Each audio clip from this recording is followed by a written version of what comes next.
Hey, it's Jamie Knox, and this is the Burning Sage. This is video 11, I think. We're talking about hip openers today, and there are a ton of hip openers, so I'm going to cover a few. And if you comment and you need to know more, just do that, and I'll show you some more. All right, so here we go. The first hip opener we're talking about today, you'll start seated and cross-legged. So remember, your hips should be above your knees when you sit in a cross-legged position. So rising up onto a blanket is a really great way to do that. You can have your legs in a regular cross-legged position, or you can sort of align your ankles with each other. I find that this is more comfortable. All right, so your first hip opener is just simply a forward fold from a cross-legged position. So the important thing is to know to go where you go. So if you go here and you feel it in your hip, then that's an appropriate hip opener for you. If you find you can go lower and within the same pose, you may slowly inch towards the ground. Those are the appropriate levels for you as well. One thing to note, if you are doing this, make sure you do both legs, switching the cross of your legs to the one you're less used to.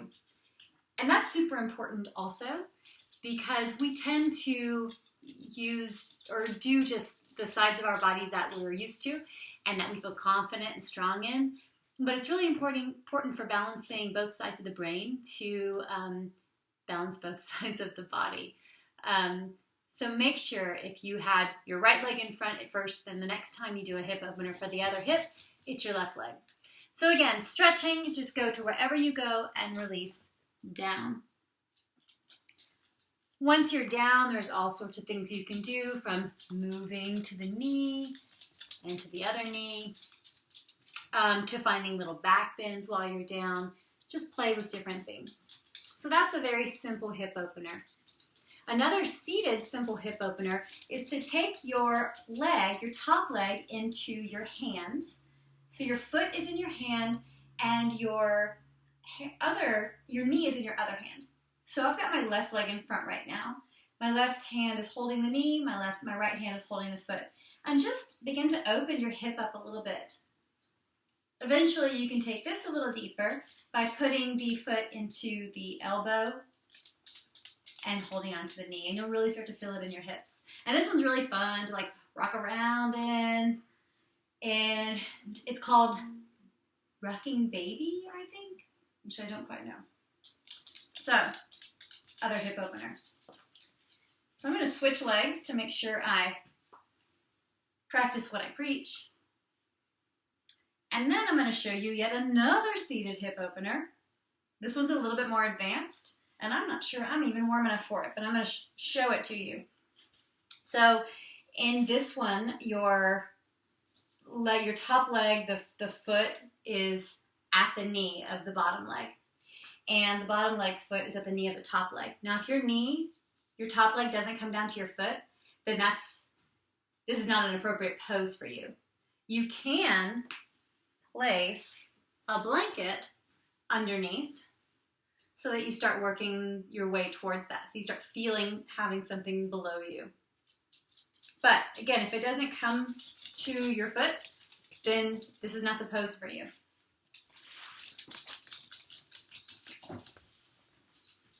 All right. So there's so many hip openers. And then there's hip openers combined with twists.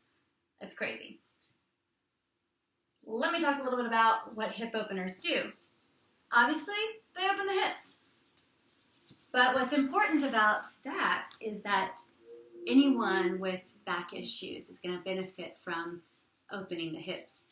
A lot of times, problems in the lower back in particular are just the result of really tight hips. So even if you're not doing yoga, just stretching your hips is really important for the health of your back and your hips. So the safest hip opener is to practice on your back. So have your feet underneath your knees. Good. And roll the shoulders away from the ears. You should feel your back on the mat. Send the ribs down towards the mat. And let's bring our right leg up so you can see. Nice, Stanley. So, thank you. Put the right ankle across the left knee. And this is a great hip opener right here. You feel the stretch in your right hip. If you would like to increase the stretch, you can rise up onto your left toes or bring your left feet in. You can grab behind the leg, flexing both feet to keep them strong.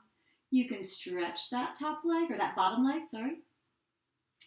Or if you feel very open, you can grab around the shins, but keep the shoulders on the ground. If the shoulders are coming up, back off the pose. So that's really important. I'm going to say it again. When you're laying down doing a hip opener, if your shoulders are coming off, back off the pose. You're losing the integrity of the pose.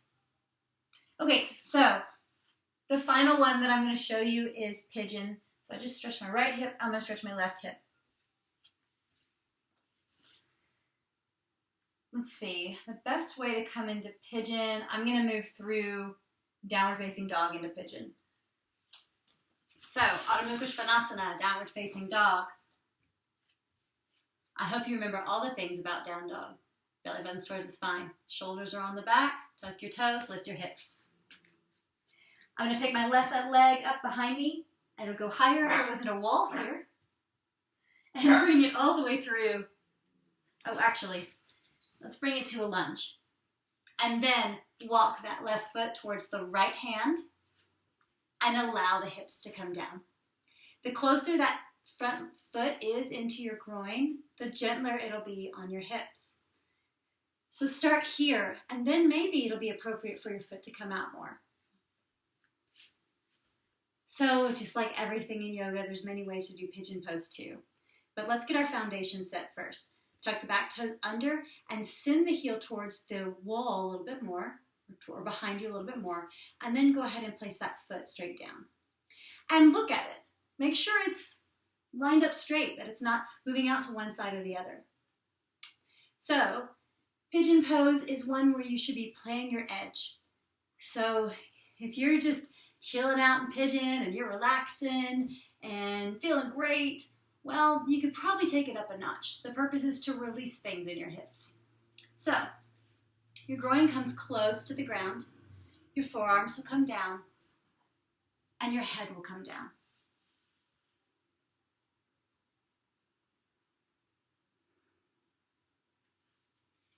As you are in pigeon, you'll start to feel the intensity of the asana. If you can send your breath there, right that place at your hips where it's tight, and try to find a little bit of calm, just kind of calm it down, you'll see tremendous results in your hip opener. So it's not one that you're going to be tensing or holding. Try to release in pigeon. Just release, release, release. Pigeon is a great lesson on how much we can actually stand. How calm you can be in the chaos or the pain. How you have the strength to have a quiet mind. And it's also a lesson in knowing when you've had enough. So remember, you don't have to take more pain than you need in this lifetime.